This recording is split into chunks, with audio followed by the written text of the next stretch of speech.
नमस्ते मित्रांनो, चांगलं चॅनलमध्ये आपलं स्वागत आहे. मित्रांनो, आज आपण बोलणार आहोत चेन्नई सुपर किंग्सच्या सध्याच्या परिस्थितीबद्दल. मित्रांनो, IPL 2026च्या हंगामात चेन्नई सुपर किंग्सला एक मोठा धक्का बसलाय. थाला म्हणजेच आपले सर्वांचे लाडके MS धोनी काफ मसलच्या म्हणजेच पायाच्या स्नायूच्या दुखापतीमुळे पहिल्या 2 आठवड्यांसाठी स्पर्धेतून बाहेर गेलेले आहेत. आज चेन्नईचा सामना पंजाब किंग्स विरुद्ध चेपॉकवर होत आहे. या सामन्यात पंजाबने नाणेफेक जिंकून पहिल्यांदा गोलंदाजी करण्याचा निर्णय घेतलाय.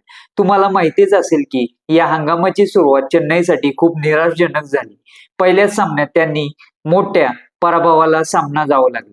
त्यामुळेच धोनी मैदानावर नसताना संघाच्या कामगिरीवर आता मोठे प्रश्नचिन्ह निर्माण झालेले आहेत.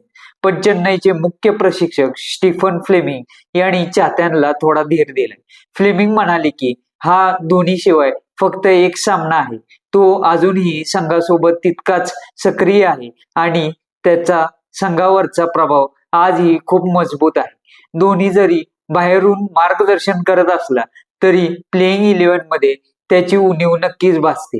आता ऋतुराज गायकवाडच्या नेतृत्वाखाली युवा आणि अनुभवी खेळाडूंचा हा संघ पुन्हा एकदा विजयी ट्रॅकवर परतण्याचा प्रयत्न करतोय.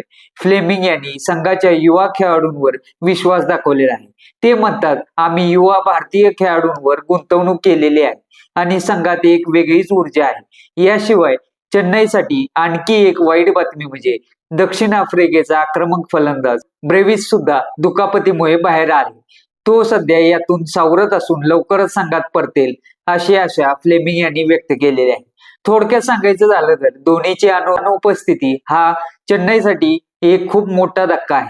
पण आता ऋतुराजची कॅप्टन्सी संघाची डेप्थ चेन्नईला कशी सावरते हे पाहणं महत्वाचं ठरेल. तर मित्रांनो, आपल्याला काय वाटतं, धोनीशिवाय चेन्नईची गाडी पुन्हा रुळावर येईल का? तुमचं मत नक्कीच कमेंटद्वारे सांगा आणि ऋतुराजची कॅप्टन्सी आपल्याला कशी वाटते ते सुद्धा कमेंट करून सांगा. धन्यवाद.